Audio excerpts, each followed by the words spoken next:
So, solution of the question that we have seen in lecture 12 part 2. A cube of side length L has one corner at the origin of the coordinates and extends along the positive x, y and z axis. So, हम लोग पहले ये बना लेते हैं, diagram बना लेते हैं कि हम अपने पास एक क्यूब है जिसका साइड लेंथ L है.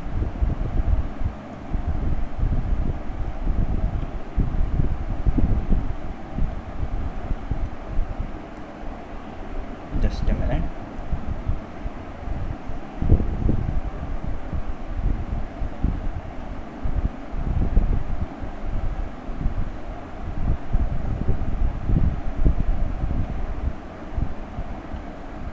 So this is a cube जिसका साइड लेंथ L है. आपको बोला गया है कि origin corner as one corner at the origin, इस कॉर्नर को ओरिजिन बोल देंगे एंड यहाँ पर हम एक्सिस सिस्टम भी बना लेंगे. Z axis, y axis, x axis. So it can be x, y, and this one is z. Suppose the electric field in this region is given by E is equal to A plus B y j cap. ये simple question है. Given है E equals A plus B y J cap indicates electric field सिर्फ कौन से axis के along है, y axis के along है. J cap indicates that. तो मेरे लिए आसान अगर होगा तो मैं इसको z बोल देता हूँ, इसको y बोल देता हूँ. बनाने में आसान होगा, ऊपर की तरफ बना दूंगा ताकि आपको दिखाई दे इजी. तो इलेक्ट्रिक फील्ड बनाते हैं जो कि सिर्फ कौन से एक्सिस में है, y एक्सिस में है. तो ऊपर की तरफ बना लेते हैं इलेक्ट्रिक फील्ड. देखो यहाँ से आपके पास नीचे से आ रही है,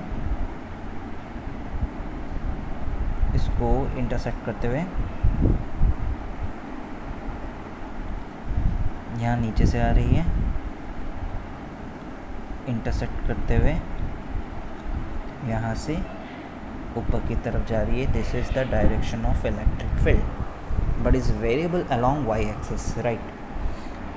तो हमारे पास यहाँ पर हम डायग्राम देख लेते हैं. हमारे पास वही क्यूब है जो हम लोग रखे हुए हैं यहाँ पर, ये रहा. अब वाई एक्सिस में इलेक्ट्रिक फील्ड बना देते हैं. ये वाई एक्सिस की इलेक्ट्रिक फील्ड है, यहाँ से इन हो रहा है, यहाँ से आउट हो रहा है, राइट. तो देख लो कि कौन कौन सा एरिया वेक्टर, अगर आप एरिया वेक्टर देखेंगे तो सिर्फ और सिर्फ ऊपर और नीचे में ही होगा, बाकी सब में बिल्कुल भी नहीं होगा. आप एरिया वेक्टर खुद बना के देख लो. ये ऊपर वाले पार्ट के लिए एरिया वेक्टर आपके पास क्या है,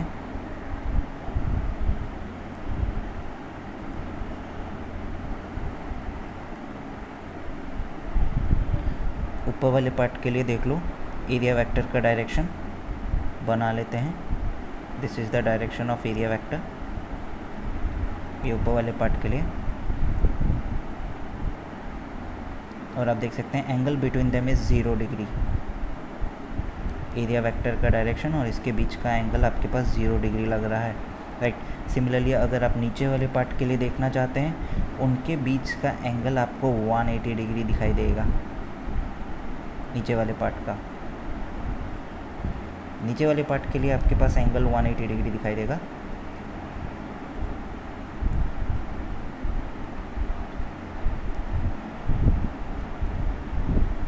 राइट.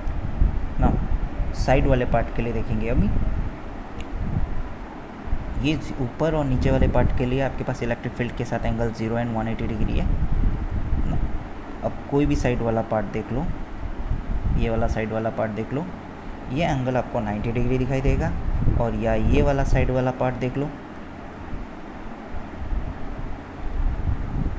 ये भी आपको 90 डिग्री दिखाई देगा. कोई बोलेगा सर आगे वाला देखना चाहते हैं, आगे वाला देखो,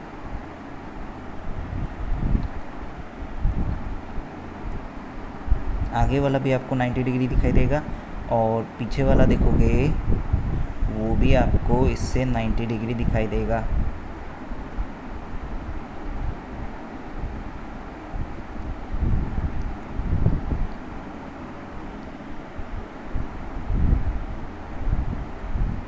तो यू कैन सी दिस कि खाली जो आपके पास वाई एक्सिस वाला है वही आपके पास सही, मतलब 0 और 180 बना रहा है, बाकी सब 90 बना रहे हैं उससे, बाकी सारे के सारे, चाहे ये वाला वेक्टर हो, सारे फेसेस वेक्टर हो।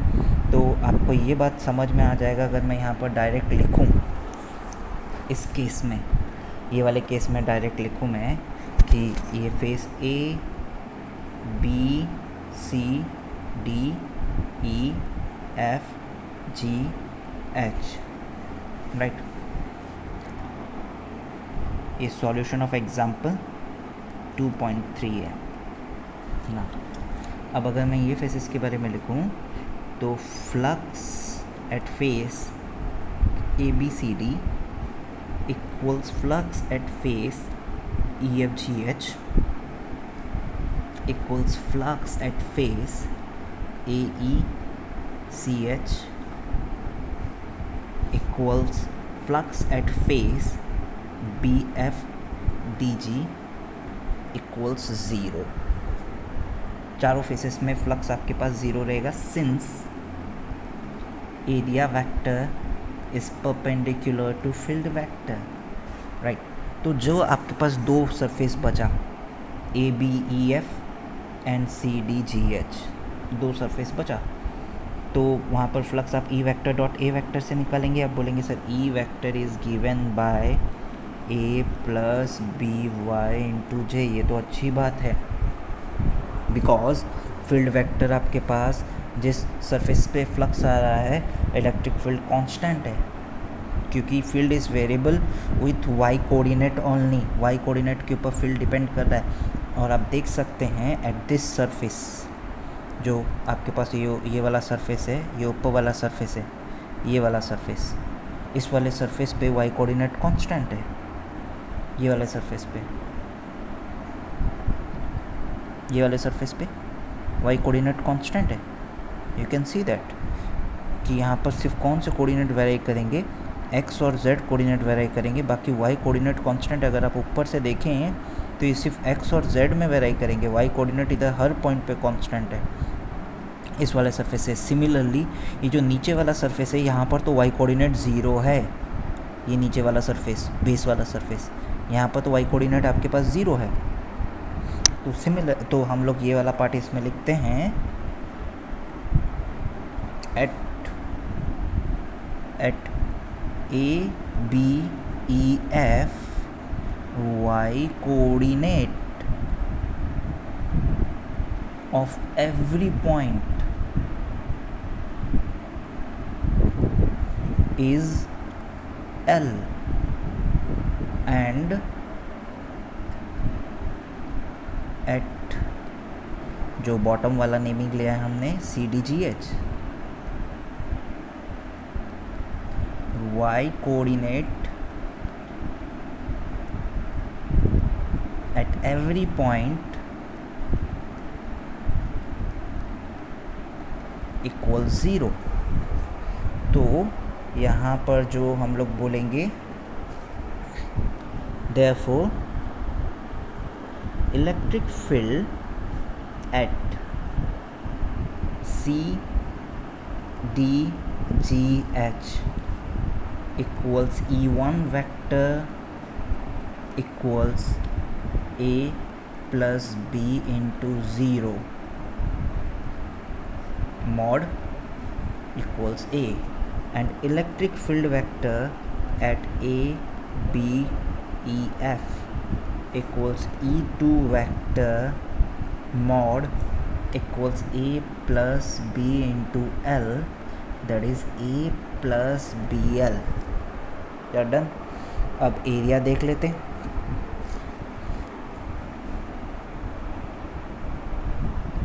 Area CDGH equals area ABEF equals L square। और क्योंकि आप देख सकते हैं कि यहाँ पर इलेक्ट्रिक फील्ड कांस्टेंट है तो flux at CDGH equals E1 vector dot A1 vector. और आप देख सकते हैं यहाँ पर एंगल बिटवीन देम एरिया नीचे वाले पार्ट में CDGH, नीचे वाले पार्ट में फील्ड और एरिया के बीच का एंगल 180 डिग्री है। एरिया वेक्टर नीचे की तरफ है, फील्ड वेक्टर ऊपर की तरफ है।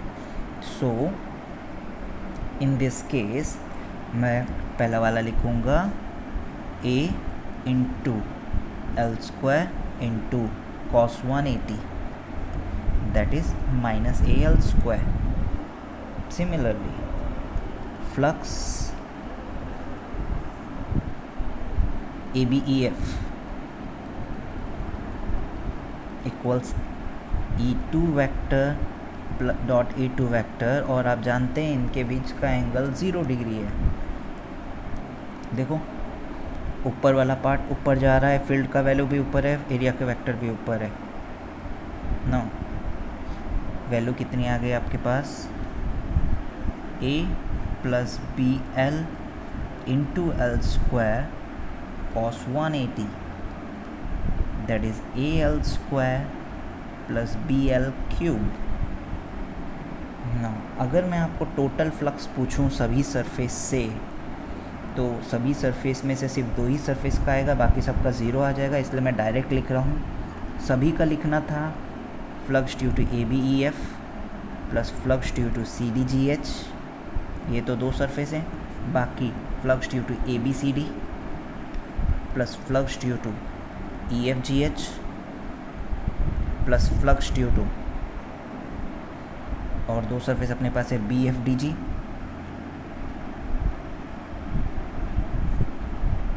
Plus flux due to AECH।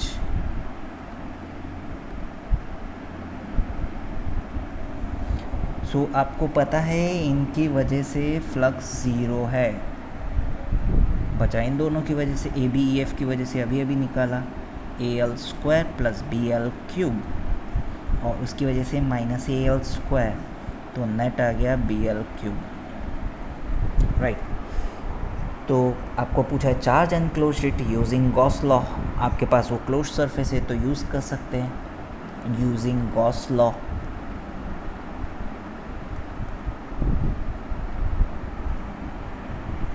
आप बोल सकते हैं total flux equals Q internal upon epsilon not. So Q internal charge enclosed क्या आ जाएगा, BL cube into epsilon not. This is the answer of first question, first example 2.3। Right, now second example 2.4। देखो ये ऐसा question तो मैं already पहले करवा दिया हूँ, ऐसे मैं 2 क्वेश्चन करवा दिया हूँ, उसके बाद जाके उसमें x में वेराई कर रहा था, अब इसमें किस में वेराई कर रहा है, y में कर रहा है, ऐसा करवा दिया था। आई होप ये वाला क्वेश्चन सभी से हो गया होगा। नाउ सेकंड क्वेश्चन देखते हैं, example 2.4। So let's read the question. The electric field in a cubical volume is E equals E naught 1 plus Z by A I cap plus E naught Z by A J cap. Each edge of the cube measures D and one of the corner lie on the coordinates. Determine the net charge within the cube. बच्चों जब भी ऐसा question आएगा ना जहाँ पर अभी तक आपने एक कर रहे थे, अभी आपके पास 2 आ गया, मतलब electric field vector is given by electric field vector is given by E naught 1 plus Z by A 1 plus Z by A I cap plus E naught Z by A J cap। इसका 2 तरीका है, या तो आप pure mathematics and calculus से जाओ जिसमें आपको दिमाग लगाने की ज़रूरत नहीं पड़ेगी, जो वो भी मैं बता दूंगा जिसमें आपको दिमाग लगाने की बिल्कुल भी ज़रूरत नहीं पड़ेगी, उससे जाओ तब भी आंसर आएगा। या आप किससे जाओ, थोड़ा सा लॉजिक से जाओ, अगर आपके पास लॉजिक से जाओगे तब भी दिमाग लगाने की ज़रूरत नहीं पड़ेगी। ये 2 तरीके से आंसर हो जाएगा। तो पहला मेथड 1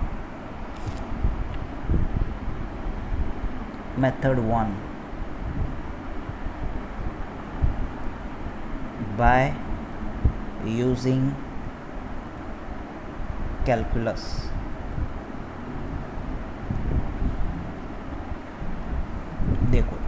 कैसे? अगर आपके पास ये 3 डायमेंशन है,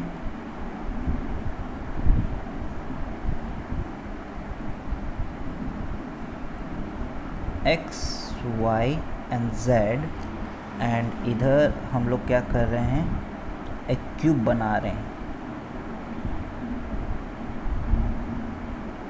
क्यूब के 6 फेसेस होते हैं, राइट। हम सभी फेसेस का एरिया वेक्टर लिखेंगे। जो मैं समझाने जा रहा हूँ उसको ट्राई करना समझने के लिए।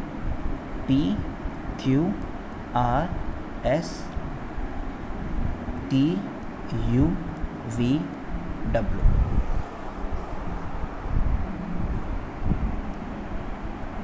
Right.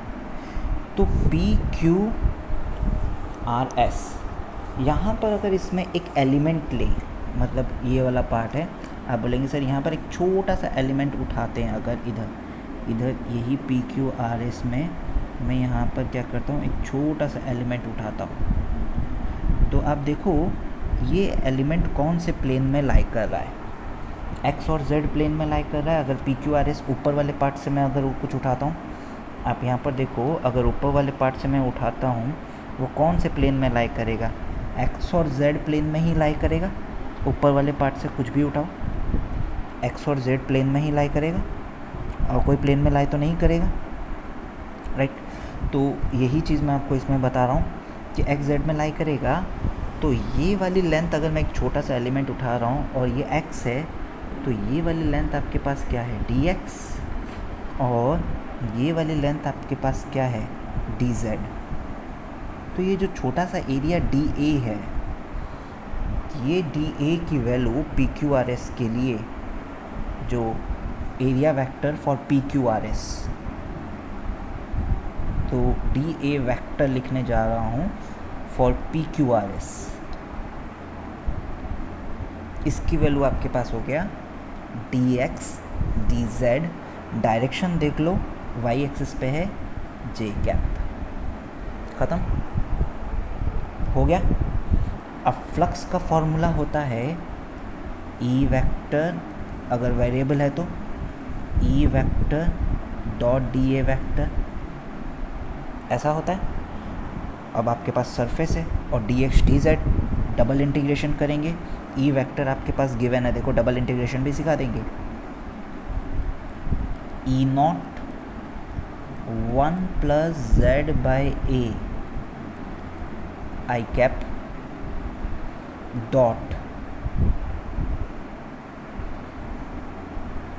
E not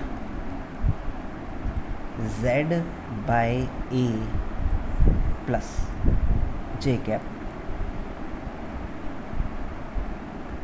dot D X D Z J cap. यहाँ पर आपके पास डबल इंटीग्रेशन होगा, बिकॉज डी एक्स भी है और डी जेड भी है। लिमिट्स मैं पुट करना सिखाऊंगा, डोंट वरी।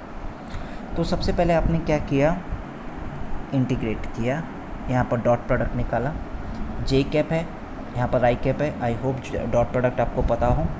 अगर A I cap plus B J cap plus C K cap dot P I cap plus Q J cap plus R K cap, इसका आंसर है A P plus B Q plus R C. अगर यहाँ पर आई cap नहीं है, इसका मतलब आई cap की जगह पे ज़ीरो है, तो ये वाला ज़ीरो हो जाएगा, बचेगा सिर्फ ई नॉट जेड बाई ए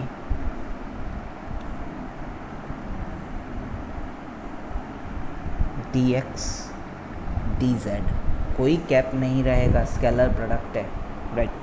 अब आपका मर्जी, आप पहले इंटीग्रेट किसको करेंगे। अगर डी एक्स के रेस्पेक्ट में इंटीग्रेट करेंगे तो z कांस्टेंट रहेगा, y कांस्टेंट रहेगा, और dz के रेस्पेक्ट में इंटीग्रेशन करेंगे तो x कांस्टेंट रहेगा, y कांस्टेंट रहेगा। ना यहाँ पर x max to max start होता है 0 से, x equals 0, x equals l and y equals 0, sorry y तो इधर है ही नहीं, z है, तो z equals 0, z equals l, ख़त्म।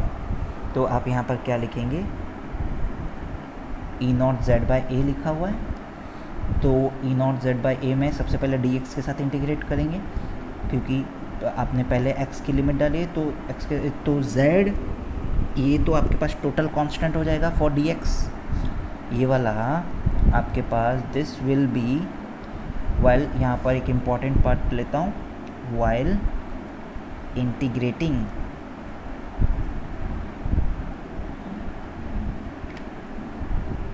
with respect to dx, z and y will be treated as constant। सबके साथ भी वैसे ही होगा, अगर dz के रेस्पेक्ट में इंटीग्रेट कर रहे हैं तो x and y will be constant, और dy के रेस्पेक्ट में इंटीग्रेट कर रहे हैं तो x and z will be constant. Now D x के रेस्पेक्ट में पहले इंटीग्रेट करें तो ई नॉट जेड बाई ए तो कांस्टेंट है ही, तो आपके पास क्या हो जाएगा, z इक्वल्स 0 से z इक्वल्स l, कांस्टेंट है, कांस्टेंट इंटीग्रेशन से बाहर आ जाता है, E not Z by A, right. अब डी एक्स का इंटीग्रेशन आपके पास होगा इधर खाली डी एक्स का, x इक्वल्स 0 से x इक्वल्स l, और डी जेड यहाँ पर रहेगा।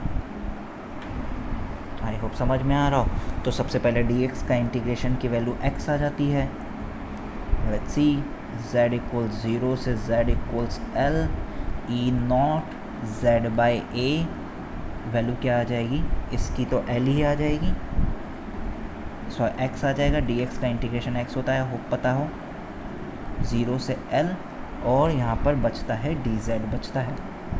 तो जब आप इसको ओपन करेंगे,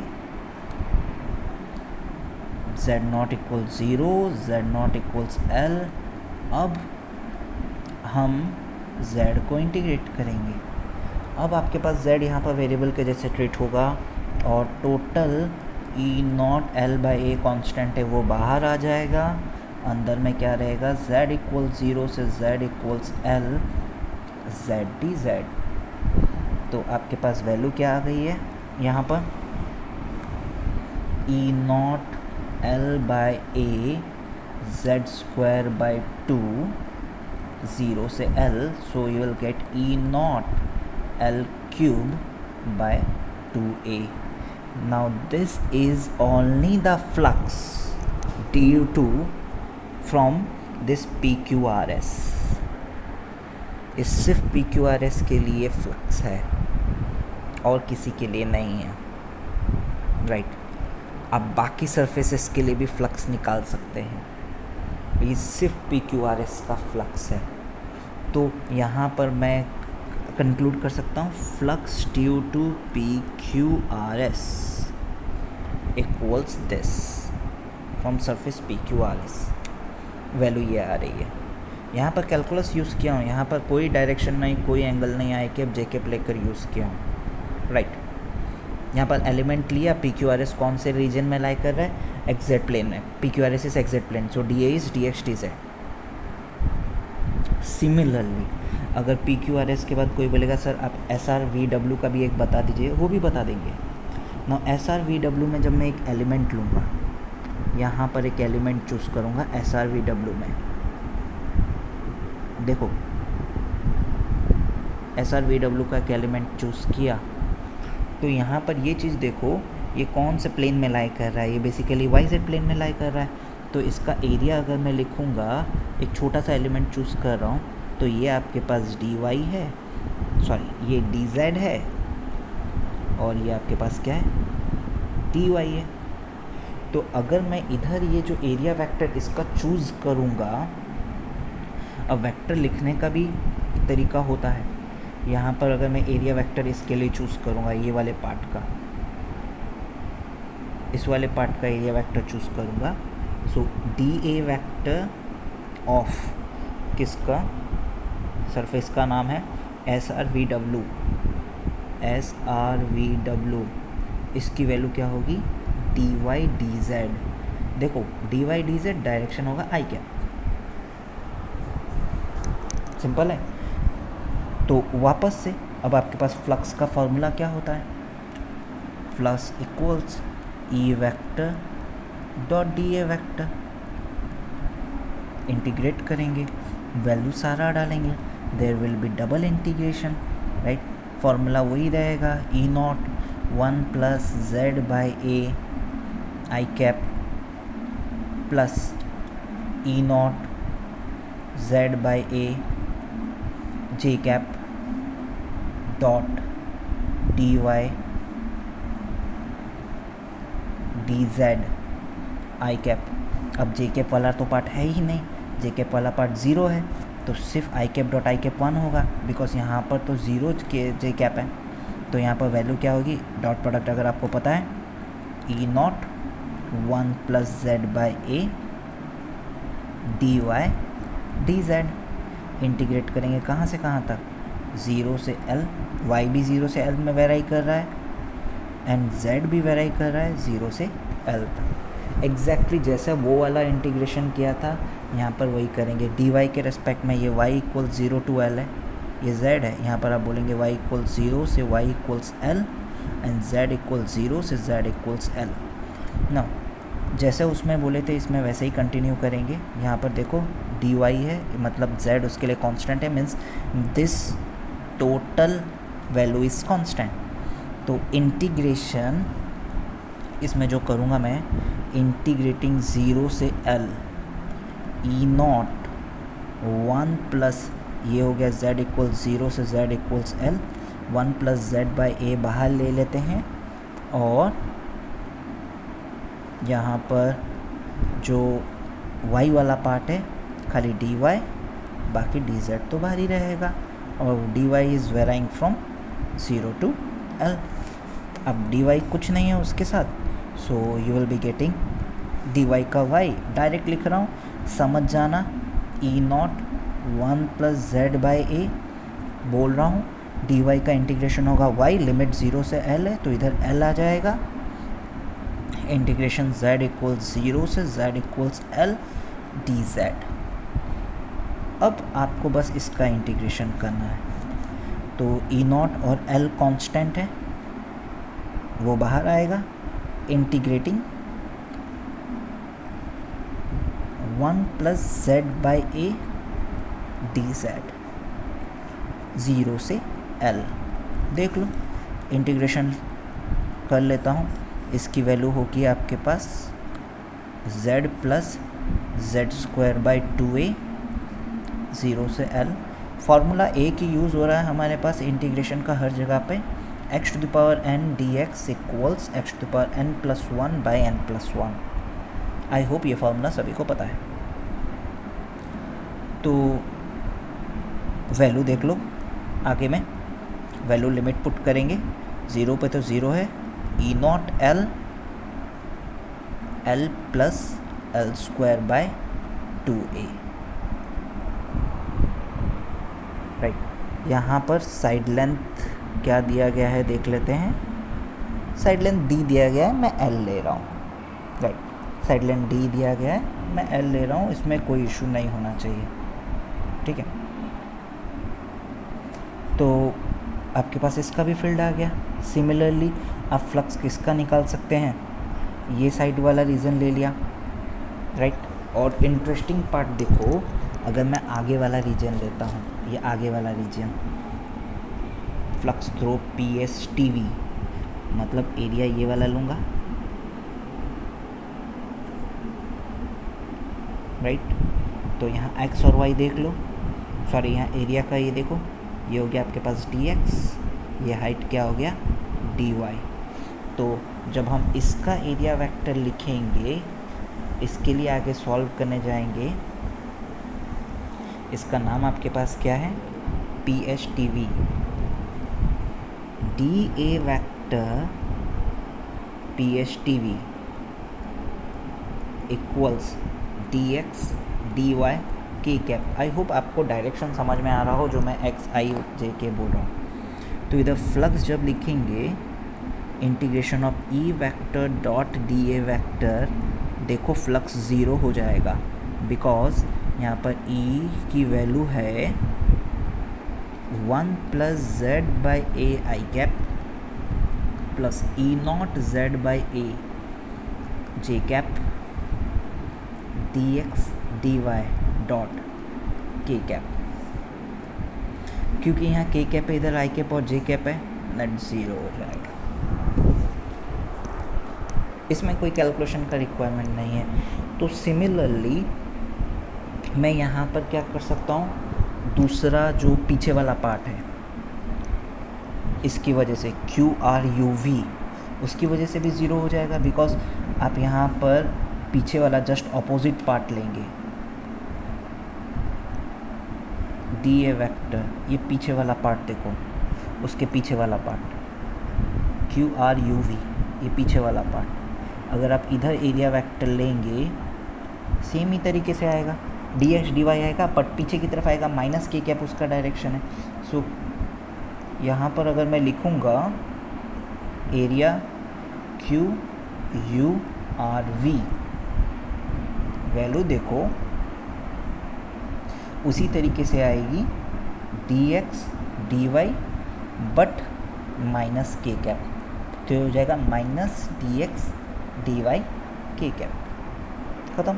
अगर इसका भी फ्लक्स अगर आप निकालना चाहेंगे E vector dot DA vector करके, क्योंकि के कैप है और फील्ड सिर्फ आई कैप और जे कैप में है, वैल्यू क्या आ जाएगा, 0 आ जाएगा। मतलब ये दोनों आगे पीछे सरफेस का कोई कंट्रीब्यूशन नहीं होगा।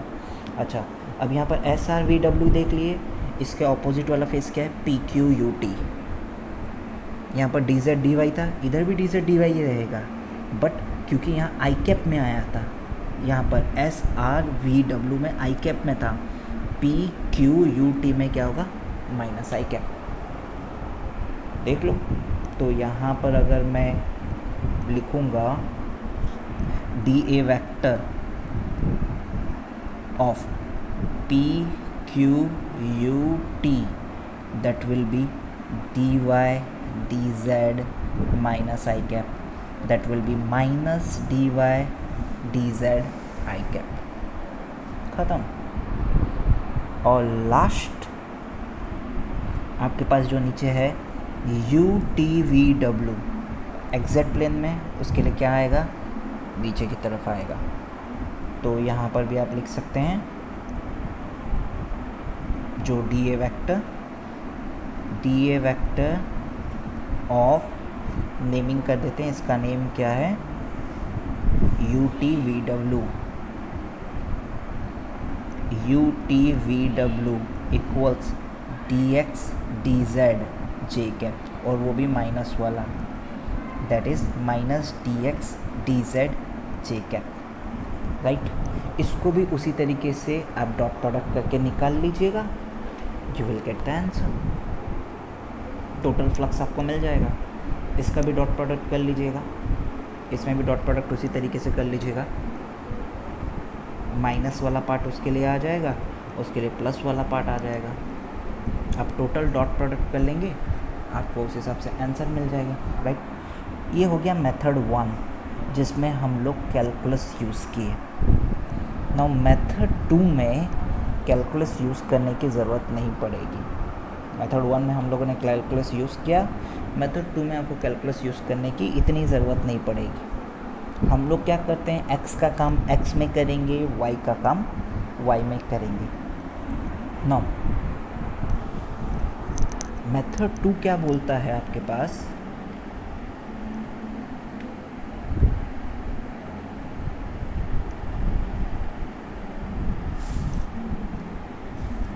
मेथड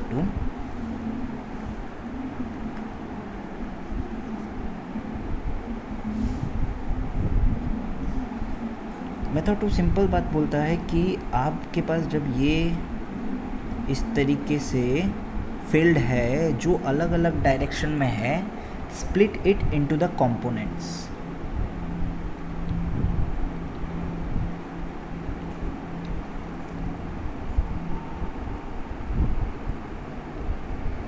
मतलब आप उसको दो फील्ड में स्प्लिट कर दो, तो आपके पास आई कैप में है और जे कैप में से, तो आप आई कैप का काम आई कैप में करो, ये हो गया आई कैप कंपोनेंट या x component of field which is given bye 1 + z/a, और जे कैप का काम जे कैप में करो, ये हो गया Y component, that is EY equals वो E not Z by A, यहाँ पर भी ई नॉट है, इस तरीके से स्प्लिट दैट। कोई करने का ज़रूरत नहीं, इसका मतलब आपको पता है किसकी वजह से कहाँ पर फील्ड आने वाला है, राइट। तो यहीं से ही आपको पता चल गया कि ये जो आगे दो फेस पे, ये जो आगे दो फेस है इधर, ये आगे का फेस और एक पीछे का फेस, उधर आपके पास फ्लक्स ज़ीरो आने वाला है, बिकॉज उसका एरिया वेक्टर इन फील्ड को तो क्या है, परपेंडिकुलर है ना। आप सबसे पहले निकालेंगे इधर, अगर मैं बोलता हूँ ये क्वेश्चन करने के लिए बोलता हूँ तो आप देखेंगे नेमिंग कर देते हैं उसी तरीके से जैसे इसमें की गई है, P Q R S T U V W। तो आप बस यहाँ पर ऐसे लिखिएगा, for X component of field total flux. अब X कंपोनेंट है, टोटल फ्लक्स सिर्फ किस किस की वजह से आएगा वो देख लेना है, क्योंकि X कंपोनेंट है, आपको समझ में आ गया। यहाँ पर हम लोग डायग्राम में देख लेते हैं कि अगर हमारे पास X कंपोनेंट है, अगर हमारे पास X कंपोनेंट है मतलब ये रहा, इसको इधर ऐसे घुमा दो, अगर अपने पास X कंपोनेंट है तो टोटल फ्लक्स सिर्फ ये वाले फेस, ये वाले फेस एंड ये वाले फेस की वजह से आएगा, बाकी फेस की वजह से ज़ीरो आ जाएगा। दैट इम्प्लाइज हम लोग यहाँ पर ऐसा बोल सकते हैं, अगर X कंपोनेंट है तो total flux is due to flux due to P Q U T plus flux due to R S U W V, ख़त्म। एंड फॉर Y कंपोनेंट दोनों का अलग अलग ट्रीट करो, जैसे सिर्फ और सिर्फ X कंपोनेंट और Y कंपोनेंट एग्जिस्ट करता ऑफ फील्ड, और बस उतना ही कैलकुलेट करो। टोटल फ्लक्स इक्वल्स, अब Y कंपोनेंट मतलब ऊपर की तरफ है और कहीं पर एग्जिस्ट नहीं करेगा, मतलब अब आपके पास खाली Y कंपोनेंट है। अगर खाली Y कंपोनेंट है ऐसे, तो फ्लक्स किसकी वजह, कौन कौन से सरफेस पे एग्जिस्ट करेगा, ऊपर वाले सरफेस पे और नीचे, बाकी कोई सरफेस पे एग्जिस्ट नहीं करेगा। तो खाली लिख दो flux due to P Q R S plus flux due to U T V W, ये दोनों लिख दो, you will get the answer, right. तो आप यहाँ पर अलग अलग फ्लक्स निकाल लो, मतलब फॉर X कंपोनेंट के लिए अलग फ्लक्स निकाल लो, Y के लिए अलग फ्लक्स निकाल लो। टोटल फ्लक्स निकालना चाहते हो तो X कंपोनेंट की वजह से जो फ्लक्स आया है, Y कंपोनेंट की वजह से जो फ्लक्स आया है, ऐड कर लो, सिंपल एडिशन कर लो, because it's a scalar quantity, right. और मेरे ख्याल से ऐसा क्वेश्चन तो करना सिखाया है मैंने आपको कि अगर आपके पास एक रेक्टेंगुलर सरफेस है और उसमें से आपके पास फ्लक्स निकालना है, EY equals E not Z by A, ऐसा क्वेश्चन करना सिखाया है, राइट। तो मेथड 2 को अगर मैं करूं क्वेश्चन मेथड 2 के ज़रिए, राइट, तो वापस से हम ये वाले पार्ट में आते हैं। डायग्राम बनाया, X Y Z,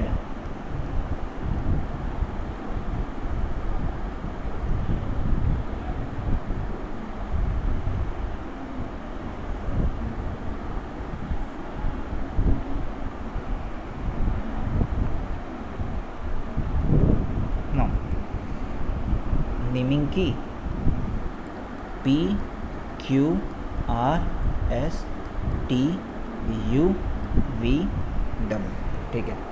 तो सबसे पहले हम क्या करना चाहते हैं, ये वाला निकालना चाहते हैं, flux due to for X component, या पहले फॉर Y कंपोनेंट निकाल देते हैं। फॉर Y कंपोनेंट, तो फॉर Y कंपोनेंट मेरे पास सिर्फ दो ही सरफेस आते हैं, और पहला सरफेस जो है वो ये रहा, एक रेक्टेंगल,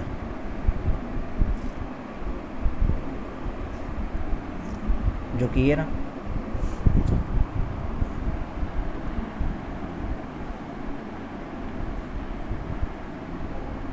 पहला surface T U V W, क्योंकि क्लोज सरफेस है बच्चों, यहाँ पर बस वो पिछले क्वेश्चन से एक ही डिफरेंस है, हम क्वेश्चन ऐसा किए थे, एरिया वेक्टर यहाँ नीचे की तरफ है, राइट, और यहाँ फील्ड वेक्टर ऊपर की तरफ है, राइट, एरिया वेक्टर नीचे की तरफ है, फील्ड वेक्टर आपके पास क्या है, ऊपर की तरफ है। Let's see. सो ऐसा टाइप का क्वेश्चन हम लोगों ने ऑलरेडी किया था। यहाँ पर हम लोग क्या करेंगे, फील्ड आपके पास सबसे पहले वाई कंपोनेंट के लिए लेंगे, फील्ड का डायरेक्शन ऊपर की तरफ दे देते हैं, ये रहा फील्ड का डायरेक्शन, ताकि एंगल हमको पता चल जाए, 180 डिग्री एंगल है इस केस में, क्योंकि हम नीचे वाला सरफेस लिए हैं। अच्छा, यहाँ पर field is varying with respect to Z, मतलब जेड वेरिएबल होगा तो फील्ड वेरिएबल होगा, राइट। तो यहाँ पर तो जेड वेरिएबल है, हर एक पॉइंट पे जेड वेरिएबल है, आप देख सकते हैं हर एक पॉइंट पे जेड कोऑर्डिनेट वेरिएबल है, इसका मतलब हर एक पॉइंट पे फील्ड क्या है, वेरिएबल है। बट यहाँ पर आपके पास ऐसा हम लोग एक स्ट्रिप लेंगे, जैसा मैंने आपको बताया था। सो यहाँ पर एक स्ट्रिप ले लेते हैं, this is the strip, and इसको सॉल्व करते हैं। स्ट्रिप लिया, यहाँ से z डिस्टेंस की दूरी पे dz का एक स्ट्रिप लिया है मैंने, एरिया आपके पास क्या हो जाएगा, this length is l, right. तो स्ट्रिप का area dA vector of the strip, dA of strip equals l dz, ऐसा क्वेश्चन मैं ऑलरेडी करवा चुका हूँ।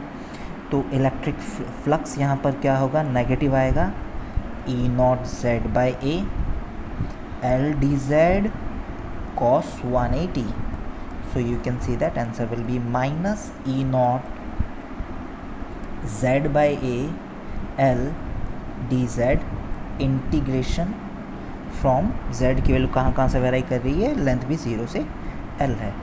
तो आपके पास इसका आंसर क्या आ जाएगा, Z है z²/2, तो minus E naught L cube by 2A, this is the flux from TU VW। और इसके ऑपोजिट वाला ऊपर वाला फेस देख लो, PQRS जो ऊपर की तरफ लाई कर रहा है। सिमिलरली हम यहाँ पर वही करेंगे, XYZ एक्सिस लेंगे और यहाँ पर जो ऊपर की तरफ लाई कर रहा है वो वाला प्लेन लेंगे। अब यहाँ पर PQRS प्लेन में, PQRS प्लेन में आपके पास फील्ड वेक्टर कहाँ पर होगा, ऊपर की तरफ होगा, जैसे उसमें है इधर फील्ड वेक्टर और एरिया वेक्टर दोनों ऊपर की तरफ होगा। फील्ड वेक्टर तो हमेशा ऊपर की तरफ है, वाई कंपोनेंट वाला पार्ट, एरिया वेक्टर ऊपर की तरफ होगा। और यहाँ पर आप देख सकते हैं वापस से हर एक पॉइंट पे जेड कंपोनेंट वैसे ही वेराई कर रहा है जैसे उसमें वेराई कर रहा था, यहाँ पर भी वही है, हर एक पॉइंट पे आपके पास जेड कंपोनेंट वेराई कर रहा है। तो यहाँ पर आप स्ट्रिप क्या लेंगे, यहाँ पर ऐसे ही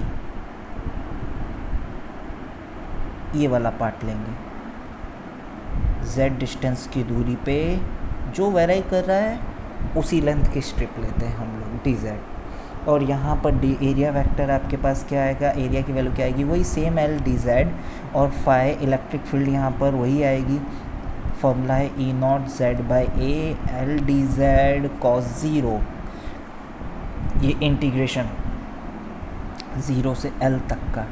तो you will get the answer plus E naught L cube by 2A। तो आपके पास this is flux PQRS, so total flux through y-axis, so total flux through y-axis will be 0 because PQRS से 0 हो जा रहा है, TU VW से 0 हो रहा है, मतलब PQRS से ये वैल्यू आ रही है, जितनी वैल्यू आ रही है इससे जस्ट ऑपोजिट वैल्यू आ रही है, तो फ्लक्स आपकी क्या हो रही है, y component of the flux 0 हो रहा है। Now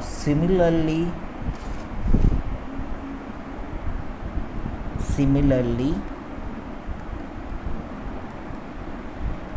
for x component of field,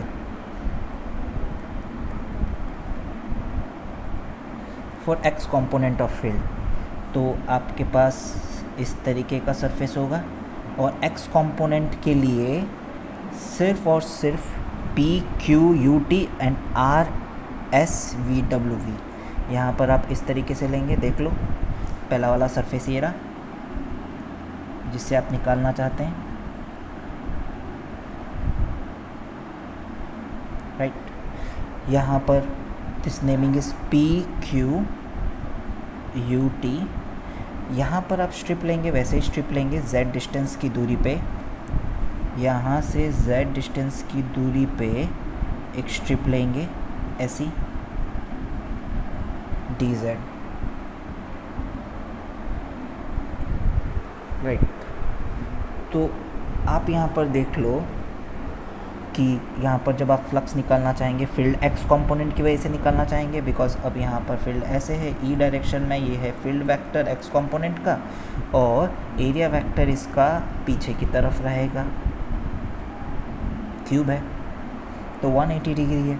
तो यहाँ पर आप अगर फ्लक्स निकालेंगे, एरिया वेक्टर सबसे पहले डी ए वेक्टर आपके डी ए आपके पास कितना आ जाएगा डी जेड, और लेंथ आपके पास इसकी L है तो स्ट्रिप का लेंथ एरिया आ जाएगा डी जेड एल, फ्लक्स आ जाएगा E X into L D Z cos 180 integration. तो ई एक्स की वैल्यू आपको पता है E not 1 plus Z by A, L D Z -1 आगे की तरफ है और इंटीग्रेशन 0 से L तक। तो इसका आंसर आपके पास हो जाएगा माइनस ई नॉट एल बाहर आ गया, 0 से L 1 plus Z by A D Z, और वैल्यू आ जाएगी आपके पास माइनस ई नॉट एल 1 की जगह पे आंसर आ जाएगा L plus L square by 2a। You can calculate this, integrate करके देख सकते हैं। ये हो गया आपके पास flux through P Q U T. Now you can calculate flux through जो आगे वाला सरफेस है S R W V, S R W V, ये कैलकुलेट करोगे इसकी वैल्यू पॉजिटिव आ जाएगी, E not L L plus L square by 2a। So total flux due to y x component of field is 0. Since total flux x का भी 0 है and y का 0 है, so total flux through cube equals total flux due to y component plus total flux due to x component, which is 0. So net internal charge will be 0.